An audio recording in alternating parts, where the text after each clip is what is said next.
Assalamu alaikum. First year, I'm Saima Malik from Biology Department, Army Public School and College, Fort Road, Rawalpindi.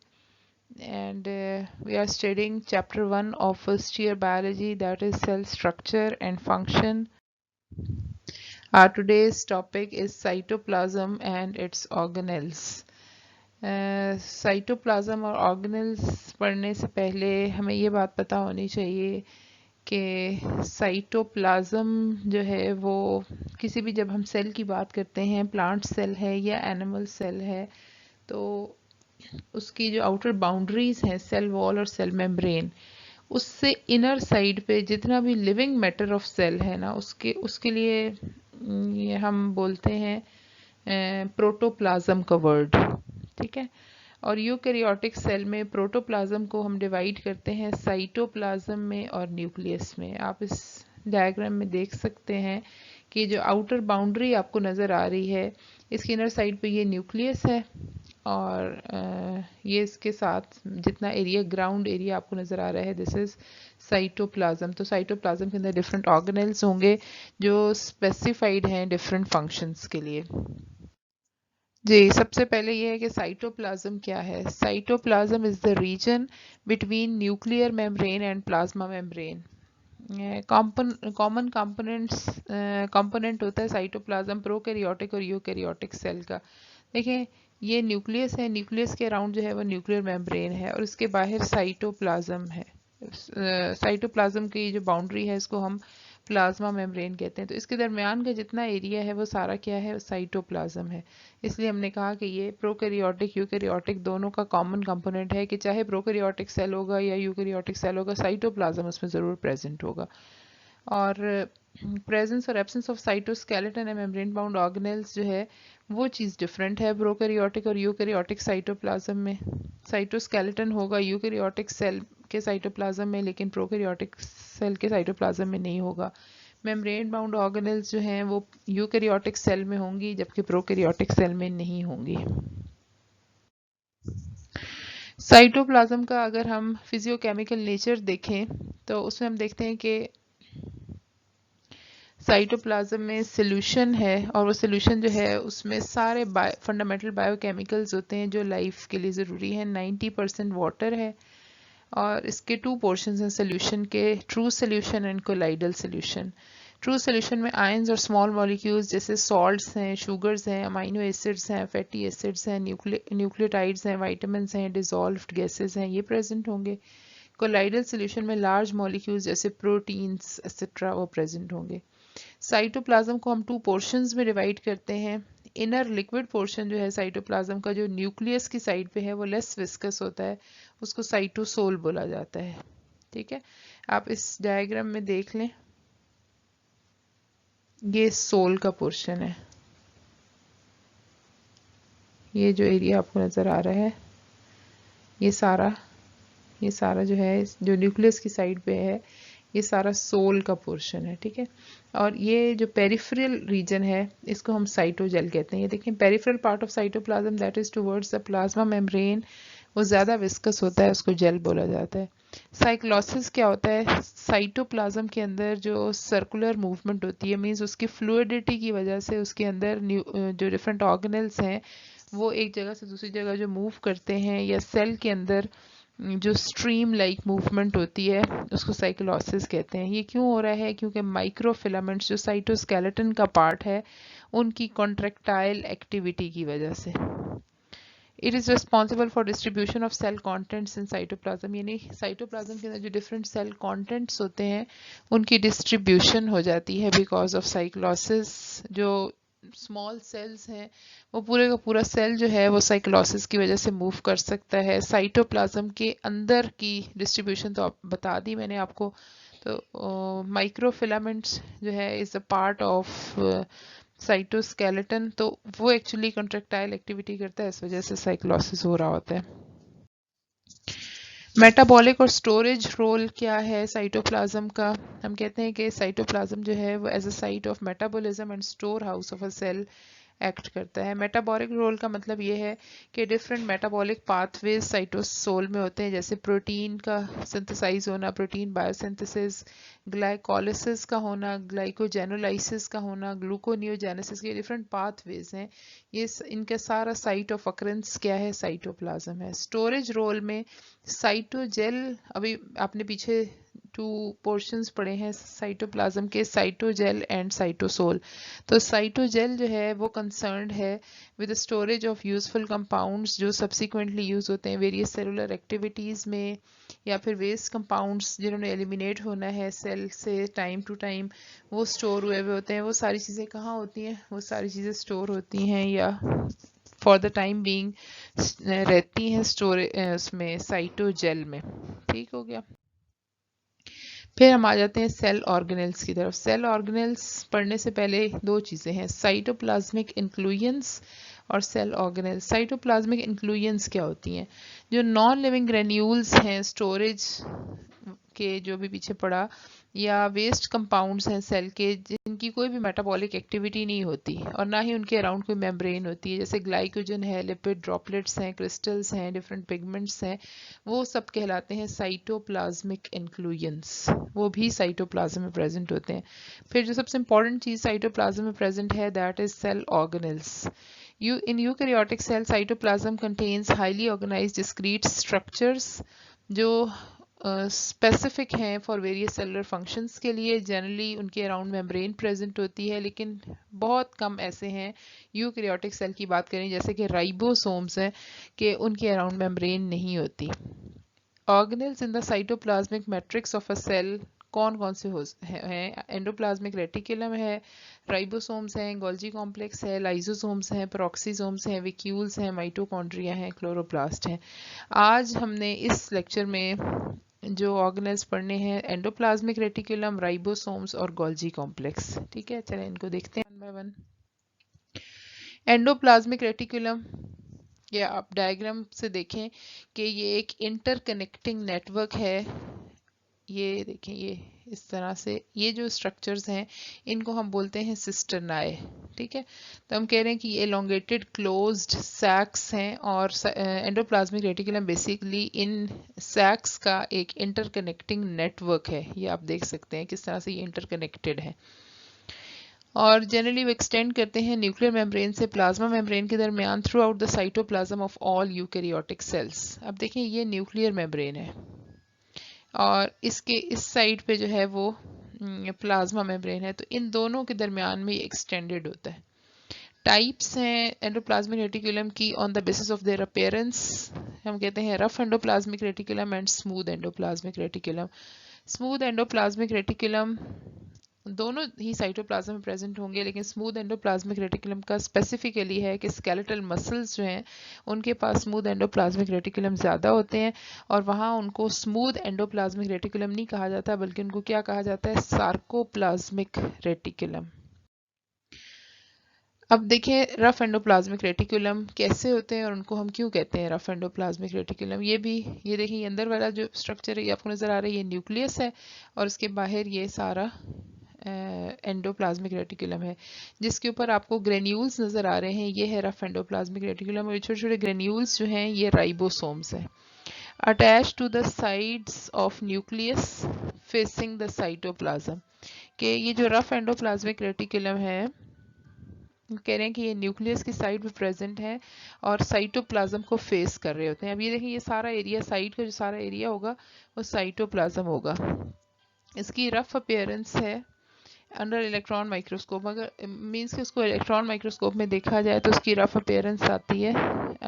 वो rough appearance क्यों है, क्योंकि ribosomes attach हैं उसके ऊपर। ठीक है, फंक्शंस क्या हैं कि concern with the events of protein synthesis, protein synthesis को ट्रांसलेशन बोलते हैं। तो इसका मेन फंक्शन है एंडोप्लाज्मिक रेटिकुलम का कि वो प्रोटीन सिंथेसिस करता है due to association of ribosomes, क्योंकि राइबोसोम्स उसके साथ अटैच हैं। अब बेसिकली ये जो राइबोसोम्स है ना, इनका फंक्शन है प्रोटीन सिंथेसाइज करना। तो अब क्योंकि रफ एंडोप्लाज्मिक रेटिकुलम के ऊपर प्रोटीन्स अटैच्ड हैं, इसलिए हम कह देते हैं कि रफ एंडोप्लाज्मिक रेटिकुलम का फंक्शन है प्रोटीन सिंथेसिस। अब इसका स्ट्रक्चर अगर आप देखें किस तरह से ये इंटरकनेक्टेड चैनल लाइक स्ट्रक्चर है, तो उस बेसिस पे हम कह सकते हैं कि ये मैकेनिकल सपोर्ट प्रोवाइड करते हैं सेल को। Smooth endoplasmic reticulum rough endoplasmic reticulum के साथ ही कॉन्टीन्यूसली प्रेजेंट होते हैं, कॉन्टिन्यूड होते हैं, और अगर इलेक्ट्रॉन माइक्रोस्कोप में इनको देखा जाए तो इनके सरफेस के ऊपर कोई राइबोसोम्स अटैच नहीं होते, उनकी अपीयरेंस स्मूथ होती है। फंक्शन में क्या है कि ये कार्बोहाइड्रेट मेटाबॉलिज्म में हेल्प करते हैं। फिर इसके अलावा ड्रग्स को डिटॉक्सीफाई करते हैं। डिटॉक्सीफाई का किसी ड्रग का कोई टॉक्सिक इफेक्ट आ जाए तो उसको ख़त्म करने के लिए ये हेल्प करते हैं। या कोई पॉइजन अगर लिवर सेल्स में चला गया है, बॉडी है ना, बॉडी के अंदर है लिवर सेल्स, तो उसके इफेक्ट को कैंसिल करने के लिए हेल्प करते हैं। इसके अलावा लिपिड्स जैसे ऑयल्स हैं, फॉस्फोलिपिड्स हैं, स्टीरॉयड्स हैं, इनको सिंथेसाइज करने में हेल्प करते हैं। कैल्शियम आयंस स्टोर करते हैं। When released calcium ions trigger muscle contraction, यानी कैल्शियम आयन को स्टोर करते हैं और जब कैल्शियम आयन रिलीज होते हैं तो फिर मसल्स कॉन्ट्रैक्ट करते हैं। Transport various cellular products within the cell और आउट ऑफ सेल, जैसे प्रोटीन रफ एंडोप्लाज्मिक रेटिकुलम में बने ना, फिर आगे उनकी ट्रांसपोर्टेशन में हेल्प करेंगे, गोल्जी कॉम्प्लेक्स तक उनको ट्रांसपोर्ट करेंगे थ्रू स्मूथ एंडोप्लाज्मिक रेटिकुलम, और ये भी मैकेनिकल सपोर्ट प्रोवाइड करते हैं सेल को। ठीक हो गया। Next organelle is ribosomes. Ribosomes की अगर डिस्कवरी देखें सबसे पहले तो ये 1950 में एक रोमानियन सेल बायोलॉजिस्ट था जॉर्ज पैलेड, उसने इनको डिस्कवर किया था। और अगर माइक्रोस्कोप के अंदर इसको देखा जाए तो बिल्कुल एक डेंस ग्रेन्यूल के तौर पे नज़र आता है। और माइक्रोस्कोप भी कौन सी, इलेक्ट्रॉन माइक्रोस्कोप। ठीक है। राइबोसोम्स को हम कहते हैं कि स्मॉल ऑर्गेनेल्स हैं, ये प्रोकैरियोटिक सेल्स में भी प्रेजेंट होते हैं और यूकैरियोटिक सेल्स में भी प्रेजेंट हैं, और ये ओनली ऑर्गेनेल ऐसा है जो कि प्रोकैरियोटिक सेल में है, क्योंकि प्रोकैरियोटिक सेल के अंदर और कोई ऑर्गेनेल नहीं होता और इनके अराउंड मेम्ब्रेन भी नहीं होती। एक ये भी रीज़न हो सकती है कि इसलिए भी ये प्रोकैरियोटिक सेल्स में हैं और यूकैरियोट्स में भी।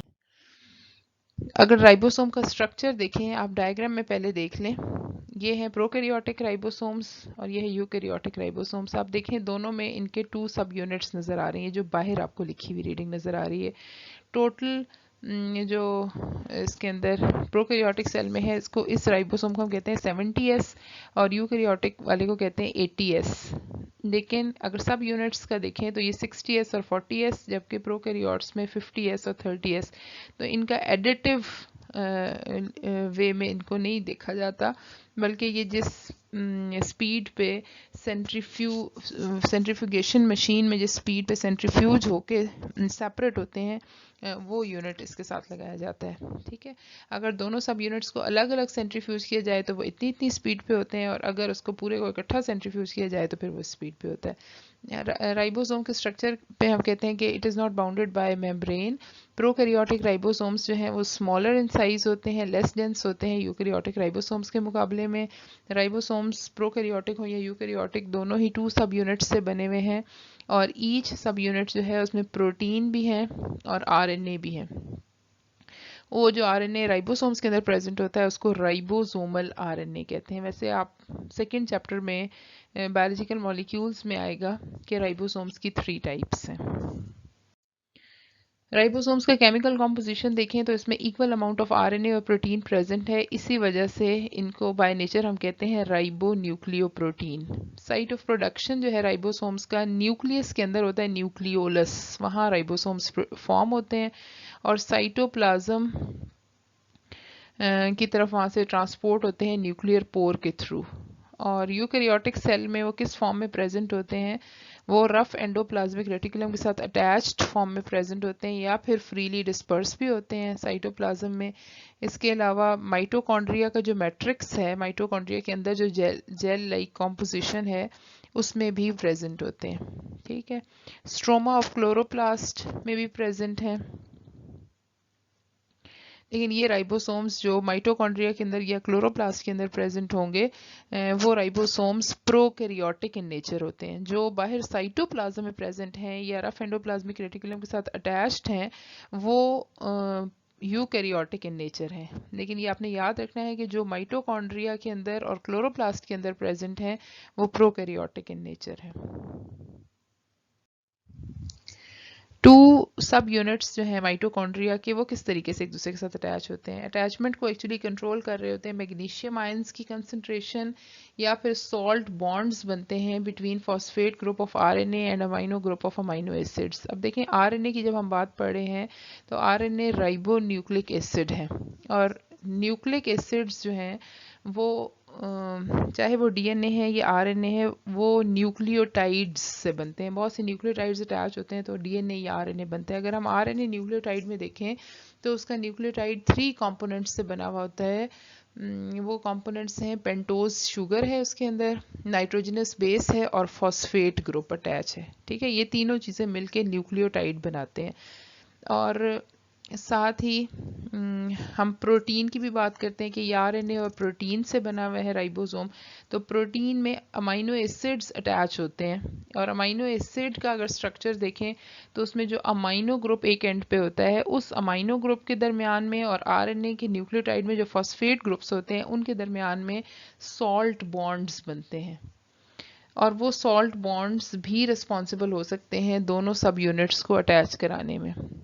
और ये भी हो सकता है कि मैग्नीशियम आयंस भी और सॉल्ट बॉन्ड्स दोनों ही रिस्पॉन्सिबल हों अटैचमेंट में। इसके अलावा बोथ राइबोसोमल सब यूनिट्स जब अटैच हो जाते हैं at the time of their function तो उसको हम कहते हैं कि ट्रांसलेशन का टाइम हो गया। अदरवाइज वो दोनों एक दूसरे से सेपरेटली रहते हैं, सेपरेटली प्रेजेंट होते हैं सेल के अंदर। वो दोनों सब यूनिट्स अटैच ही तब होते हैं जब उन्होंने अपना फंक्शन यानी ट्रांसलेशन करना होता है। ये देखिए राइबोसोम का फंक्शन कि प्रोटीन सिंथेसिस यानी ट्रांसलेशन में इन्वॉल्व है। समटाइम्स प्रोटीन सिंथेसिस के दौरान बहुत से राइबोसोम्स जो हैं वो वन मैसेंजर आरएनए मॉलिक्यूल के साथ ही अटैच हो जाते हैं।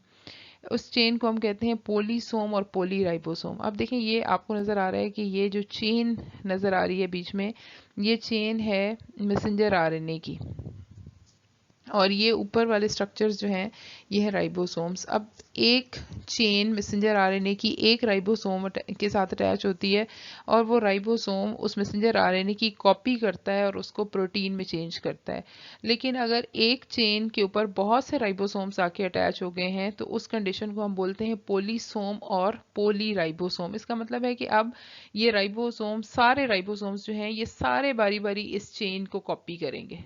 तो इससे फिर क्या बन जाएगा, several copies of same polypeptide जो है कम वक्त में प्रोड्यूस हो जाएंगी। पॉलीपेप्टाइड क्या होता है, अमाइनो एसिड की चेन जो प्रोटीन होती है जो अमाइनो एसिड के कनेक्शन से पेप्टाइड बॉन्ड से बनती है उसको हम कहते हैं पॉलीपेप्टाइड।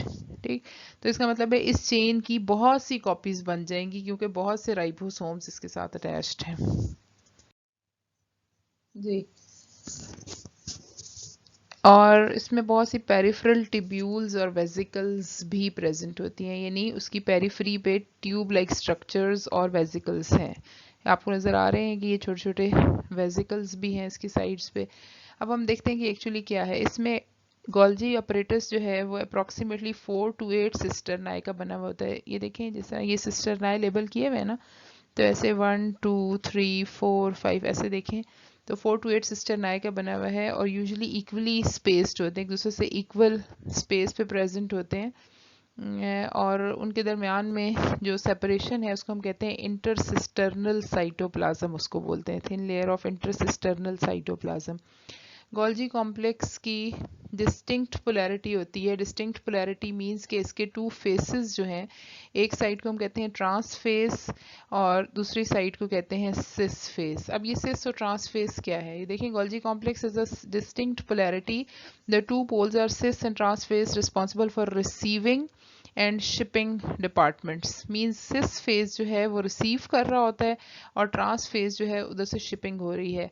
अब जो एंडोप्लाज्मिक रेटिकुलम में प्रोटीन्स फॉर्म हुए हैं वो सारी प्रोटीन्स ट्रांसफ़र होती हैं वेसिकल्स में सिस फेज ऑफ गोल्जी कॉम्प्लेक्स के पास, और ये वेसिकल्स आते हैं, ये वेसिकल्स फ्यूज़ करते हैं सिस फेज के साथ, इसको फॉर्मिंग फेज भी कहते हैं। इसके साथ फ्यूज़ करते हैं और फिर ये इंसिस्टरनाए, ये जो इंटरसिस्टर्नल साइटोप्लाज्म कह लें या ये डिफरेंट जो स्टैक्स हैं इनमें से गुजरते हुए लास्ट सिस्टरनाए तक पहुंचते हैं, और वहाँ से वो एग्जिट करते हैं। इस फेस को, इस साइड को हम कहते हैं मैच्योरिंग फेस या फिर ट्रांस फेस। इधर से ये वेसिकल जो यहाँ आके फ्यूज हुआ था, यहाँ से ये रिलीज हो जाएगा। इस वक्त इस वेसिकल को कहते हैं सिक्रीटरी वेसिकल। यहाँ जो फ्यूज हो आया था वेसिकल एंडोप्लाज्मिक रेटिकुलम से, उसको इनकमिंग या ट्रांसपोर्ट वेसिकल कहते थे। और यहाँ से वेसिकल रिलीज होगा, उसको सिक्रीटरी वेसिकल कहेंगे। फॉर्मिंग या सिस फेस जो है वो कन्वेक्स साइड का होता है, और मेच्योरिंग या ट्रांस फेस जो है वो कनकेव साइड होती है स्टैक की। ऑलमोस्ट उनके शेप्स के ऊपर डिपेंड करता है। तो सिक्रीटरी मटेरियल आया है स्मूथ एंडोप्लाज्मिक रेटिकुलम से ट्रांसपोर्ट वेसिकल के थ्रू, और वो पहुंचेगा गोल्जी कॉम्प्लेक्स के पास। गोल्जी कॉम्प्लेक्स के सिस फेस में वो फ्यूज कर जाएगा, और फिर ट्रांस फेस से वो सिक्रीट हो जाएगा। ठीक हो गया।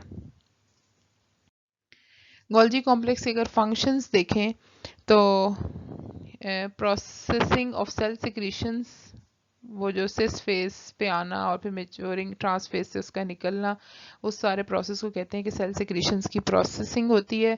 सो it is abundant in secretory cells, यानी वो ऐसे सेल्स जो ज़्यादा सिक्रीशंस में, या उनको ग्लैंड्यूलर सेल्स भी बोलते हैं, उनमें गोल्जी कॉम्प्लेक्स ज़्यादा होते हैं। मोस्टली सेल सिक्रीशंस में प्रोटीन्स आती हैं।